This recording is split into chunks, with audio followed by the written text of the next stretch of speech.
Hola, ¿qué tal? ¿Cómo están? Bienvenidas, bienvenidos a una nueva edición de el podcast Diálogos Ciudadanos, iniciativa de la Facultad de Comunicaciones y Artes de Universidad de las Américas y del Observatorio de Ciudadanía también de nuestra facultad. Este espacio donde conversamos con personajes connotados de la realidad nacional de distintos puntos de vista. Y hoy estamos con el fiscal regional metropolitano sur, quien además es coordinador del equipo de crimen organizado y homicidios, conocido como el equipo ECO, Héctor Barros. ¿Cómo está, Hola, Héctor? muy buenas tardes, muy bien. Gracias por recibirnos además acá para hablar de diversos temas. Usted nació en Linares, Sí, el efectivamente. año 68, un año súper histórico además. El 68 en Linares, en el campo. Y de chico usted pensaba así como ser abogado, pues bueno, usted es abogado por supuesto, después vamos a estar conversando ya de la trayectoria como fiscal y durante estos años. ¿Pensó siempre le gustó el tema de las leyes o influencia familiar? No, la verdad que jamás, hasta que me tocó el servicio militar y ahí surgieron algunas sugerencias en virtud de mi forma de fundamentar ciertas instrucciones que se dan. O sea, le argumentar Sí. las órdenes superiores. Pero eso, claro, y ahí hay un poco como en una especie de bullying, me sugirieron que estudiara Derecho. Así que salí de ahí y me puse a estudiar Derecho. Usted estudió Derecho en los años 90 y bueno, y después obviamente también se ha especializado en un diplomado en reforma procesal penal. Y a propósito de eso, usted justo entra usted está desde el inicio, cuando comienza hace 20 años la reforma procesal penal. ¿Cómo ha visto con la perspectiva histórica? Porque eso fue un cambio gigantesco en términos del sistema legal en Chile, sistema judicial. ¿Cómo ha visto durante estos años, con la perspectiva histórica, el cambio que se ha provocado? Sí, yo comencé al inicio de la reforma en la cuarta región, partió la cuarta y la novena región, que fueron las dos primeras regiones piloto. Así que me incorporé en esa primera fase y el diplomado al que usted hace mención lo hice precisamente porque quería ver cómo era este nuevo sistema de justicia, pensando principalmente en las víctimas. Me había tocado hacer otras causas. Yo en ese momento era abogado de una municipalidad acá en Santiago y hicimos el proceso de postulación y ahí partimos para ver, en realidad teníamos mucha fe y confianza en el nuevo sistema que partía, sobre todo por la transparencia. Y la evolución que hemos visto, veníamos de un sistema inquisitivo que era bastante oculto a un sistema de persecución penal acusatorio, muy abierto, con mucha publicidad. Y lo que comenzamos nosotros a ver al inicio en lo que dice materia de delito eran delitos bastante simples. Lo más complejo que teníamos era un homicidio o era un tráfico de drogas, pero no pasábamos mucho de ahí. Y la evolución que hemos visto es desde comenzar con una delincuencia nacional bastante menor, principalmente basada en el narcotráfico, donde que constituía los delitos más complejos a ese momento, a pasar a una criminalidad que tenemos el día de hoy de una complejidad muy altísima y que tiene que ver concretamente con una criminalidad transnacional. Entonces, la verdad que la única transnacionalidad que había en aquellas épocas era con los proveedores de droga, que era principalmente Bolivia y Perú, pero hasta ahí solamente llegábamos. En cambio, desde post pandemia, concretamente empieza la inmigración ilegal y eso viene a cambiar el contexto completamente de la criminalidad en Chile. Era la época donde todos como que vivíamos con la frase que Chile era un país de paso solamente. Sí, ¿Se acuerda cuando se decía eso? ¿A qué se refería con eso? ¿Era solamente que las drogas no se quedaban acá y no se enquistaban acá en Chile? siempre ha existido esa discusión de qué éramos, en el fondo, a propósito de que somos vecinos de los dos países junto a Colombia, que proveen droga a nivel mundial, los más grandes, en lo que es transformar la hoja de coca finalmente en cocaína. Y por lo tanto siempre nos vieron como una plataforma de salida de droga, pensando principalmente en que Chile era un país que a nivel internacional era de mucha mayor credibilidad y confianza para los organismos internacionales. Desde ese punto de vista, y además como no éramos fabricantes o no teníamos en este caso, no éramos proveedores de droga, sino que receptores. De ese punto de vista, las alarmas y los controles internacionales eran menor, por lo tanto, los países vecinos Mm. siempre se pensó que podían usar a Chile como plataforma de envío. Sin embargo, eso al principio no era tan así. Nosotros por allá por el 2011 hicimos 2012 unos decomisos de 3.000 kilos de droga y un mes después hicimos 2.500 kilos de droga y era droga que venía al mercado nacional. Porque ahí nos planteamos, oye, 3.000 kilos de droga que en ese momento era histórico y después con un mes de diferencia 2.500 más. La pregunta era, ¿iban hacia otro lugar o venían con destino a Chile? Y eso sí, estaban destinados al consumo. Y ahí, fiscal, esto, porque a ver, lo que estamos hablando ahora, usted menciona este concepto del crimen transnacional, ¿no es cierto? Crimen organizado, que es un crimen de cosas casos que están pasando hoy día, que ya vamos a estar tocando, pero esto no empezó hace 2 años, ni hace 4, ni hace 5, por ejemplo, usted decía lo del 2011.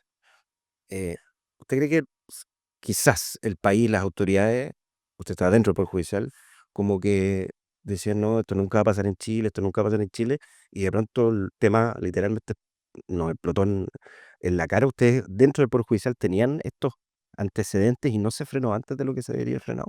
Sí, nosotros tuvimos las alarmas oportunas, sin embargo, no a nivel social no lo creían. Básicamente lo que nosotros estábamos planteando respecto a que la criminalidad estaba funcionando. De hecho, teníamos siempre mucho cuidado de la forma, incluso como teníamos que comunicarlo, para no generar los problemas que se generaban. ¿Y eso qué consecuencias tenía? Que teníamos una legislación antigua, ya que no nos servía para perseguir las grandes organizaciones criminales, pensaba principalmente, si uno se va a lo que es la asociación ilícita de esa época, estamos pensando que estaba ideada en base a delitos que cometían los cuatreros, no a los grupos de narcotraficantes que teníamos el día de hoy, ni tampoco estaba focalizada en lo que es la criminalidad nacional. ¿Y eso qué nos pasó? Nos hizo a que siempre fuéramos detrás de la criminalidad organizada hasta que ahora se dieron cuenta que efectivamente eh, era efectivo y que había que modificar y actualizar las normas legales respecto a la persecución penal. Claro, porque antiguamente, lo mencionaba usted, los delitos eran los lanzazos, bueno, robo en casa, robo en auto. Pero claro, después pasamos a los portonazos, a los gordazos, y ya el tema, por ejemplo, de los secuestros ya se empezó a hacer.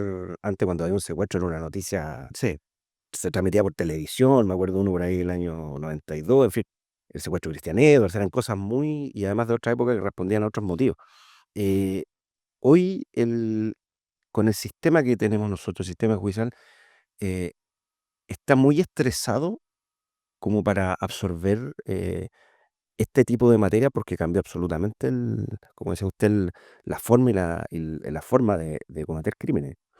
sí, había una evolución bastante grande. Nosotros pasamos de las bandas dedicadas al narcotráfico, que eran bandas territoriales, que uno podía seguir la línea de la familia en ascendente y descendente, y también las colaterales, como decimos en materia jurídica, y podías tener el organigrama completo con mucha más facilidad, además que estaban arraigados en ciertos sectores, incluso desde que los partícipes o los líderes vivían siempre en ese lugar, a un tipo de organización criminal que no tiene asientos territoriales, que viene con una cultura intelectual mucho más violenta y avanzada que la que nosotros teníamos en aquel momento, y por lo tanto eso sí nos vino a trastocar todo la forma en que nosotros teníamos que hacer la persecución penal. Ya no había que pensar simplemente en la fiscalía regional determinada o en la fiscalía local determinada, sino que esto era mucho más amplio y por lo tanto había que tener una visión a nivel nacional. Y eso nos llevó a la creación de este nuevo equipo por parte de la Fiscalía Nacional, que es el equipo ECO, contra el crimen organizado y secuestro, en el contexto de crimen organizado ambos, y enfocar ahora la persecución penal de manera distinta. Si está estresado o no el sistema siempre ha estado estresado por una razón de que siempre, por ejemplo, a nivel de votaciones, la Fiscalía siempre ha estado con una votación deficiente, toda vez que también fue pensada en lo que había ya el año 2000, el 16 de diciembre, cuando parte la reforma, y estaba pensada en una criminalidad bastante más simple como la que estábamos señalando y no para una en que el secuestro en este caso y el homicidio en contexto de crimen organizado son de una complejidad tal que no solo está mirada en relación a tratar de detener a los responsables, sino que también hay otros temas como por ejemplo los temas proteccionales para las víctimas y testigos en estas causas. Entonces, eh, claro que desde ese punto de vista ha sido mucho más complejo el poder investigar, pero sí han habido resultados que son bastante satisfactorios en relación a eso y nos ha permitido ya empezar a tener una y estar sobre las organizaciones delictuales de manera más oportuna. Usted, en su trayectoria, ha trabajado, como lo dijo, ha trabajado en Pudahuel, Puente Alto, en La Serena, eh, ahora en la parte sur, ¿no es cierto?, de la región metropolitana. Pero me dice que usted es un fiscal que tiene un conocimiento de calle bastante alto, de zonas muchas veces complejas también. Em, Ese conocimiento de ciertos territorios es muy necesario para la labor de un fiscal. Yo creo que Que no se quede solo como sí. en la oficina, en lo teórico. Bueno, siempre ha existido una discusión ahí si el fiscal es un fiscal de escritorio o tiene que ser un fiscal de escritorio, pero también un fiscal operativo. De ese punto de vista, nosotros al inicio de la reforma fuimos formados como fiscales, en este caso operativos, desde el punto de vista en que nos constituíamos en nuestros turnos cada vez que había cualquier hecho. Incluso uno de repente conversa con fiscales y no se ríen, pero en mi caso yo concurría hasta los delitos de robo en lugar no habitado, donde ni siquiera estaba la víctima en el domicilio, pero que eso nos permitía qué cosa, poder tener control de las investigaciones desde el inicio y cruzar información que antes no estaba en bases de datos, sino que eran antecedentes que uno llevaba en una carpeta o anotaciones en una agenda y que nos permitía ir cruzando información. Yo creo que eso es un gran plus que se le da a la investigación, que el fiscal pueda conocer desde el inicio cuáles son las fortalezas y las debilidades que puede tener su investigación y en virtud de ello empezar a buscar cómo apalancarla o simplemente cómo establecer la inocencia de repente de algún imputado. Y eso significaba llamado a las 3 de la mañana, Eso eran, en eran Navidad, sí, todo. yo de hecho estando en inicio de reforma pasé años nuevos en la playa estando contestando el teléfono y mientras todo el mundo celebraba, pero era visto con mucho entusiasmo, éramos gente súper joven en aquella época, con mucha energía y donde nosotros teníamos claro que la función que hacíamos era una función fundamental para el sistema de justicia. O sea, este sistema nos había dado la oportunidad de cambiar la forma en que se veía la justicia en Chile. Fue un cambio fundamental en la nueva justicia y eso lo tomamos con mucha responsabilidad y lo tomamos con mucho entusiasmo. Siempre hablábamos de tener la camiseta puesta, de estar siempre motivado por el trabajo, de mantener muchas veces hasta el humor, que costaba mucho con tanto delito que se cometía al inicio y que nos demandaba a nosotros mucha atención.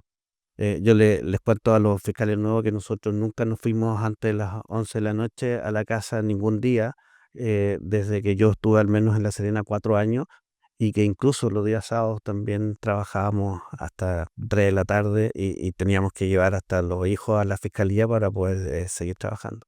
Y a propósito de eso, de la gente, la percepción, hoy día hay me revisaron encuestas, la percepción que tiene la gente con las instituciones, diversas instituciones. Y tanto las instituciones políticas, el Poder Judicial, son instituciones que están en mucho cuestionamiento con la ciudadanía en general. Eh, ¿Qué pasa cuando, por ejemplo, ustedes escuchan de pronto, y esto ha sido desde hace, no sé, 40 años, cuando uno de las banderas, y no quiero que obviamente opinen políticas de política, pero las banderas de lucha de los candidatos es voy a acabar con la delincuencia como que fuera quien firma un decreto? Sabemos que eso obviamente son banderas de campaña, de todos. Eh, pero ¿cómo se hace? Porque me imagino que usted también habla con la gente y le deben decir, oiga, fiscal, no sé qué. ¿Qué se les dice a la gente que, evidentemente hay que explicarle que esto no se puede acabar el próximo año, se puede ir obviamente atenuando? ¿Cómo se le explica a la gente para que la gente de verdad tenga confianza? También porque también la gente hay que, de manera que denuncie, que haga las denuncias, etcétera. ¿Cómo se hace eso con la gente, una gente, personas que hoy día están de acuerdo a todos los indicadores, con mucha más desconfianza que antes. Sí, eso es una pregunta bien difícil de responder, que nosotros nos venimos haciendo desde el inicio en cómo nosotros damos respuesta en el fondo a las víctimas de la comisión de delitos.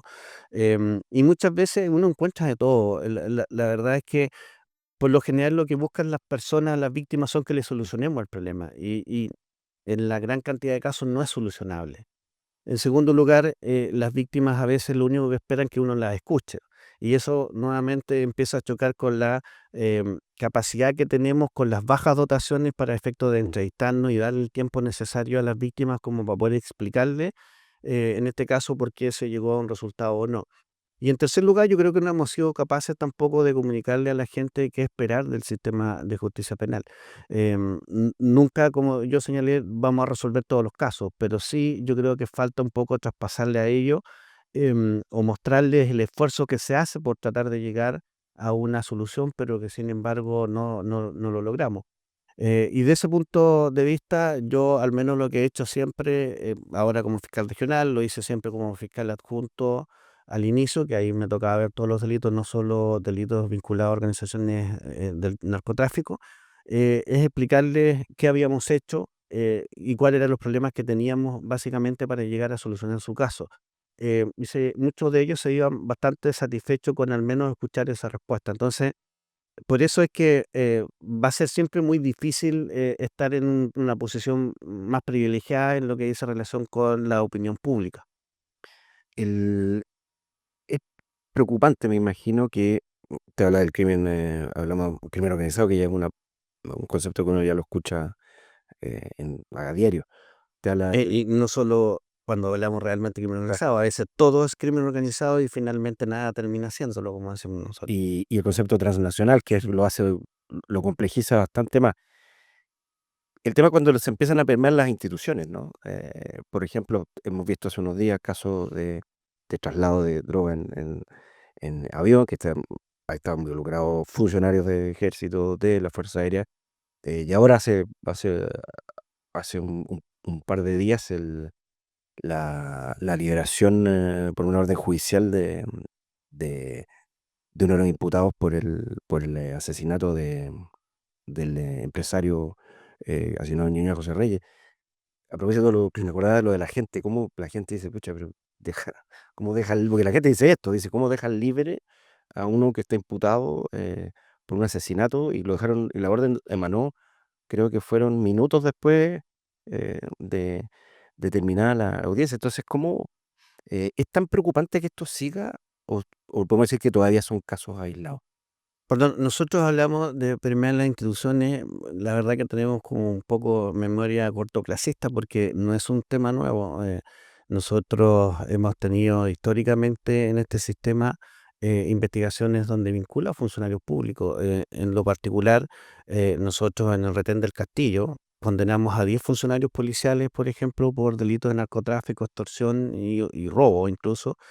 em, y, y cumplieron sus condenas, incluso ya algunos han salido en libertad después de eso, después de cumplir su condena. Ahora, también hemos condenado a funcionarios de las otras instituciones.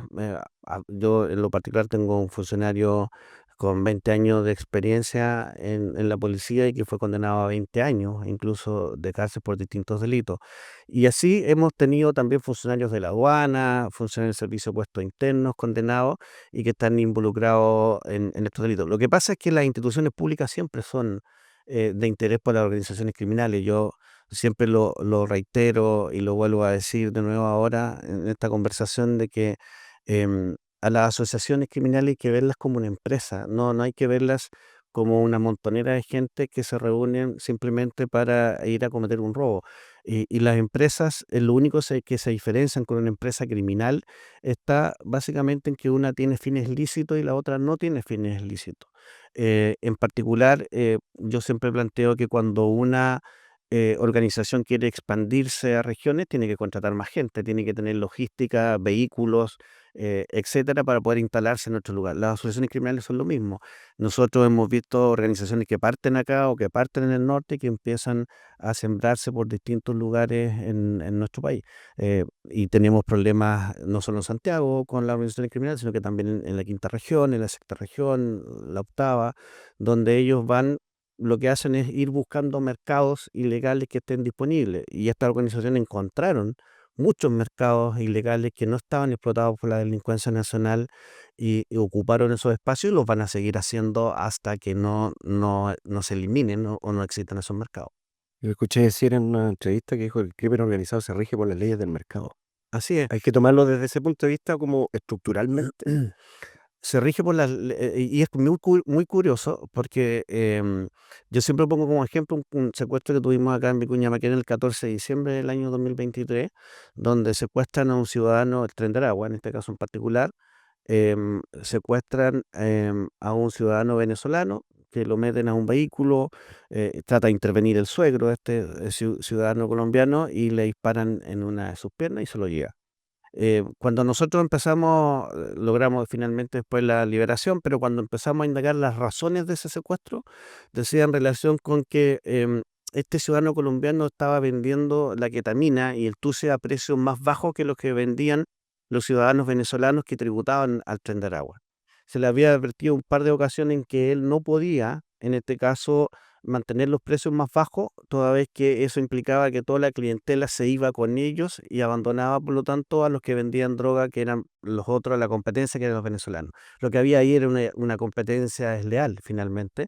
Y el secuestro tiene como finalidad una que regule el precio, o lo suba en este caso al nivel que tienen los venezolanos, y en segundo lugar que tribute al Tren de Aragua toda vez que no estaba pagando, en este caso, los impuestos que tenía que pagar. O sea, él no se apegó a la colusión, para seguir con los términos. Exactamente. eh, Entonces, por eso nosotros siempre sostenemos que se rige por las reglas del mercado, pero además que las asociaciones criminales son organismos vivos que se van adaptando, que van cambiando, que van mutando de acuerdo a las circunstancias del mercado ilegal en el que ellos estén. O sea, van a buscar siempre una alternativa para poder explotar mercados ilegales que tiene nuestro país.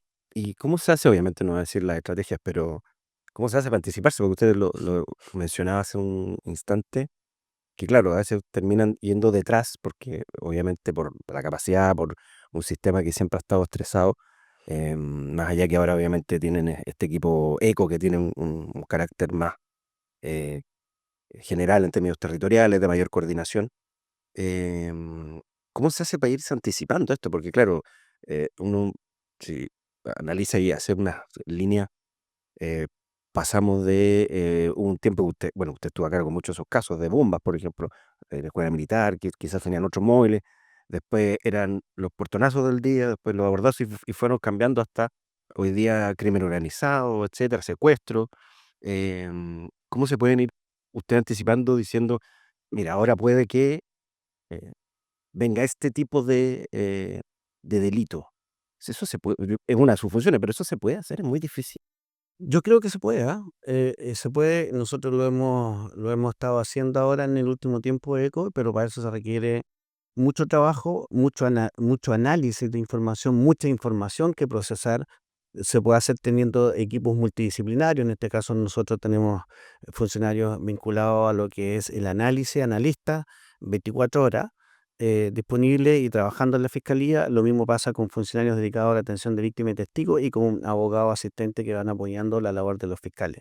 Pero a eso le hemos agregado también la existencia de un equipo interagencia que trabaja en ECO, que son dos funcionarios de la PDI, dos funcionarios de Carabineros y un funcionario de Gendarmería que nos permite tener toda la información cruzada y en línea, a la cual nosotros podemos acceder y a la cual las policías también tienen disponible para acceder al 100%. ¿De qué nos fuimos dando cuenta?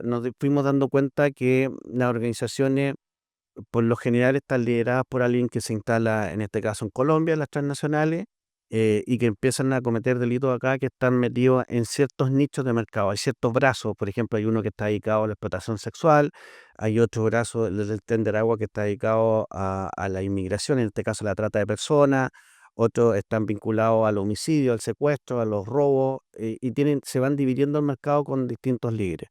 ¿Qué es lo que ocurre con el tiempo? Lo que ha ocurrido es que nosotros empezamos a tener la visión desde arriba y nos damos cuenta que cómo funcionan estas organizaciones y cómo se van instalando cada vez que nosotros vamos sacando líderes y organizaciones completas, o brazos en este caso, cómo se van reinstalando y se van reinventando nuevamente. Y eso nos ha permitido ya haber desarticulado a lo menos dos grupos que tenía el Tren de Aragua que estaban operando en Chile, los Piratas de Aragua, la Hermandad. Tenemos individualizados varios grupos criminales más que también pertenecen al Tren de Aragua y nos va también permitiendo ver cómo una vez que sacamos ese grupo aparece uno nuevo y los tiempos que tenemos de respuesta que antes íbamos muy atrás, ahora están siendo, vamos prácticamente en línea. Em, de inmediato notamos cuando hay secuestros y las razones por qué se están cometiendo los secuestros, dónde llevan a las víctimas o a estas casas de cautiverio que utilizan finalmente. Y ahí hemos ido notando que hay secuestros extorsivos dedicados principalmente a que las personas paguen los tributos al Tren de Aragua y si no les causan la muerte, pero también hemos visto que estas organizaciones aplican el secuestro y el homicidio por una razón disciplinaria, en contra de aquellos que no están cumpliendo con las reglas internas de la organización criminal. Y ahí uno claramente distingue entre lo que es simplemente un grupo destinado a cometer delitos a lo que es una organización con una orgánica mucho más compleja como son estas. Fiscal, y el crimen del teniente Ronald Ojea, obviamente está en investigación, no voy a hablar del detalle, pero ¿en qué categoría entra? Eso entra dentro de claramente el crimen organizado. Yo diría que una de las operaciones más perfectas que ha hecho el Tren de Aragua en Chile y donde uno de inmediato nota que es un nivel de organización o con una finalidad distinta a la que teníamos en los otros casos. La forma de comisión del delito de inmediato nos muestra que ya no es simplemente Tren de Aragua como opera en este secuestro del 14 de diciembre que yo le mencionaba. Aquí hay un secuestro donde hay una preparación previa bastante grande, donde incluso la vestimenta que utilizan es una vestimenta destinada a, en el fondo, complejizar la determinación de si es o no un procedimiento legal, toda vez que iban con uniformes o que asimilaban ser uniformes de la PDI. Usted sabe que eso nos hizo demorar 5 horas en que los funcionarios carabineros pudiesen determinar si efectivamente había sido un procedimiento de la PDI o no, y eso nos retrajo o nos retrasó en el fondo la investigación en 5 horas, donde empezamos a tener recién conocimiento de los hechos. Por lo tanto, de ese punto de vista es una operación mucho más compleja que el resto, pero que sí es realizada por el Tren de Aragua con uno de sus brazos operativos que está controlado principalmente desde Colombia, a través de Carlos Bobby y también del Turco, y que son los que están a cargo de operativizar, en este caso, el secuestro por homicidio. El fiscal Héctor Barros sigue hoy día con la misma pasión que el estudiante de Derecho del diplomado de la nueva reforma procesal penal.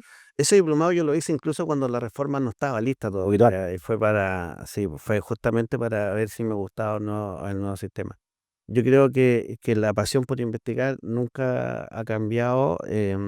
Creo que incluso la madurez sirve más para efecto de ver escenarios que antes a lo mejor no veíamos, producto de la juventud y el entusiasmo.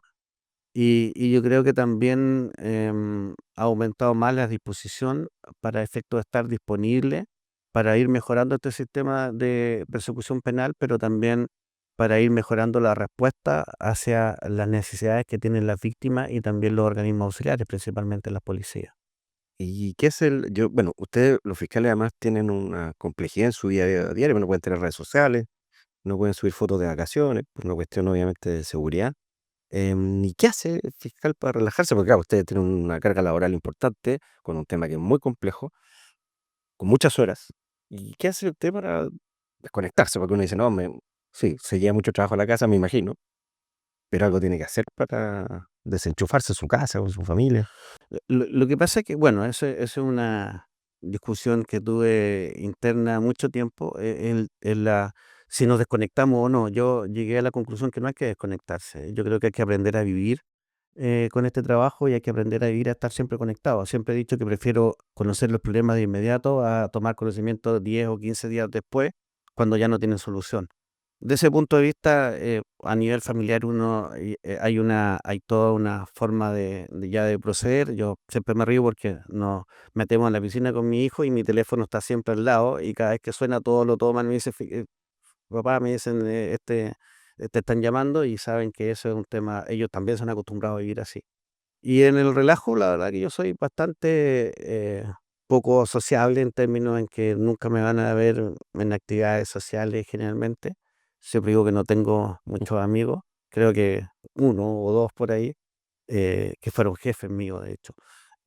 Y de esa perspectiva, hago lo que hace alguien que viene del campo y que me gusta la jardinería y me entretengo principalmente haciendo jardinería y de maestro. Tengo muchas herramientas que he ido comprando con el tiempo y me dedico a construir cosas. Esa es su salida, su Sí. escape un poquito. Eh, es difícil pensarlo, pero usted a veces, porque usted tiene una pega de planificación, pero a la vez muy operativa, de estrategia. De repente se sienta así como en su casa y se imagina, no sé, po, la justicia chilena o la estructura social chilena a partir de lo que está pasando hoy día en, no sé, 20, 30 años más, o quizás cuando usted ya esté jubilado, se lo imagina y se me gustaría, porque no, insisto, obviamente no es automático. Esto es algo que va a requerir un tiempo. ¿Se pone a pensar eso? Sí, es un tema que no solo lo pensamos a largo plazo, sino que también a corto plazo. Fíjate que ahí el gran tema y la gran duda es efectivamente qué va a pasar en nuestro país con la delincuencia. Y yo creo que ya está pasando lo que nosotros teníamos en perspectiva, y es que em, cuando se enfrentan estos dos mundos de la delincuencia transnacional versus la transnacional, que es mucho más pacífica, la pregunta que nos hacíamos nosotros es, ¿una va a someter a la otra o van a entrar en un sistema de trato en que o no se van a agredir ni se van a tocar, o bien una va a contratar a la otra? Em, y lo que ha estado pasando es que no hemos tenido una gran competencia entre las organizaciones nacionales y las transnacionales. ¿Y por qué? Porque ocupan mercados ilegales distintos. Las organizaciones, por ejemplo, vinculadas al narcotráfico, siguen en este caso trabajando con la venta de marihuana, cocaína base y clorhidrato de cocaína, que son los mercados principales, y los otros, los transnacionales, están principalmente en el tusi y en la ketamina, que son los mercados que ellos utilizan para vender droga. Entonces no hemos tenido esa competencia. Sin embargo, creemos que es cuestión de tiempo para que eso ocurra, y por varias razones, porque lo que ha empezado a ocurrir ahora es que las organizaciones nacionales han empezado a imitar las conductas de las transnacionales. Se han puesto más violentas. La comisión de delitos ahora son principalmente con armas de fuego, no ya con arma blanca ni objeto contundente como era antiguamente en un contexto intrafamiliar o de gente conocida.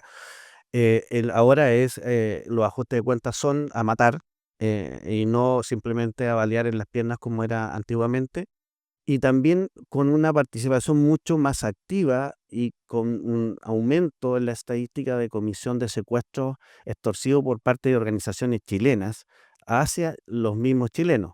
Y algunos casos en que también hay participación de chilenos con organizaciones transnacionales. Lo que nosotros pensamos es que a la larga va a haber, si esto no tiene una solución, y es bien complejo, como usted decía hace un rato atrás, buscar una receta ideal para solucionarlo. eh, Porque requiere de mucho acuerdo, primero en ponernos de acuerdo todas las organizaciones y como Estado para enfrentar a la criminalidad transnacional, pero también requiere de la participación de privados. Los privados tienen mucho que decir también en el combate del crimen organizado. Pero la pregunta que hay que hacerse, y esa es la preocupación nuestra, es qué va a pasar cuando estas organizaciones transnacionales se asienten en Chile, eh, se emparenten con personas nacionales, tengan hijos que van a ser hijos de personas chilenas con estos inmigrantes ilegales que están dedicados al crimen organizado. Y la pregunta es qué va a salir de ese mix. ¿Vamos a tener una delincuencia más violenta o no? Yo en lo particular creo que sí. Yo creo que ese, esa mezcla va a ser una mezcla bastante compleja, pero lo importante es que los organismos de persecución penal estén claros en que eso va a ocurrir, y que tomen las medidas oportunas para que eso no ocurra. Ahora, los organismos auxiliares y el Ministerio Público depende también de las decisiones legislativas y por lo tanto, de ese punto de vista, las decisiones que se vayan tomando tienen que ser decisiones oportunas y pensando siempre en el bienestar social, en cómo proteger finalmente a la ciudadanía de estos delitos. Y eso debería llevarnos a tener mucho más conciencia de que la responsabilidad en combatir el delito no está solo en la fiscalía, no está solo en la policía, sino que está en todos los que somos parte del Estado, pero también de los privados, en orden a que ellos tienen que participar y tienen que colaborar también en lo que implica la persecución penal. Los bancos, por ejemplo, levantando o haciendo los reportes oportunamente, las automotoras, venta de vehículos también cumpliendo con esta obligación, las notarías, por ejemplo, que son sujetos obligados, donde nosotros siempre vemos que hay alarmas, pero que son alarmas que llegan tarde, que no son oportunas o simplemente que no se toman en consideración. Em, Cuando termine su periodo, ¿qué tiene pensado hacer? Usted nunca ha querido postular a ser fiscal nacional. A mí me gusta ser fiscal, me gusta ser operativo. eh, Ha cambiado mucho la forma en que nosotros hemos empezado, en todo caso, a trabajar desde el inicio, como es el día de hoy. Eh, Me gustaría seguir siendo fiscal, esa es la verdad. Ahora viene una modificación legal en que nos permitiría a lo mejor reintegrarnos en las funciones anteriores que teníamos, pero tampoco he querido pensar en qué voy a hacer. La verdad es que una vez que termine mi periodo voy a mirar y ahí veré, encontraré un nicho que me acomode y que me guste para dedicarme a eso. Viene la Fiscalía Supraterritorial ahora, además. Sí, viene O sea, la, es importante. claro, viene la Fiscalía Territorial, pero para mí la importancia que tiene esa fiscalía es que nos va a permitir poder enfrentar los fenómenos criminales no con una mirada local o regional, sino que con una mirada nacional, donde nos hagamos cargo oportunamente y con recursos apropiados, obviamente, a diferencia de lo que nos ocurre el día de hoy, de los fenómenos criminales que vayan apareciendo. Bueno, Héctor Barros, fiscal regional metropolitano sur, le quiero agradecer por estar en este capítulo de nuestro podcast Diálogo Ciudadano. Muchas gracias a ustedes por permitirme un poco contar qué es lo que hace un fiscal o a qué nos dedicamos nosotros diariamente y también de manifestar el compromiso que tenemos con la ciudadanía y compromiso que tenemos con la justicia en orden de tratar de hacer cada vez un trabajo más eficiente y que esté enfocado principalmente en las víctimas. Muchas gracias. Bueno, y a ustedes los dejamos invitados e invitadas a que vean no solamente este capítulo, sino que también todos los otros interesantes capítulos de el podcast Diálogos Ciudadanos en nuestro canal de YouTube y en Spotify. Recordar iniciativa de la Facultad de Comunicaciones y Artes y el Observatorio de Nueva Ciudadanía. Que les vaya muy bien.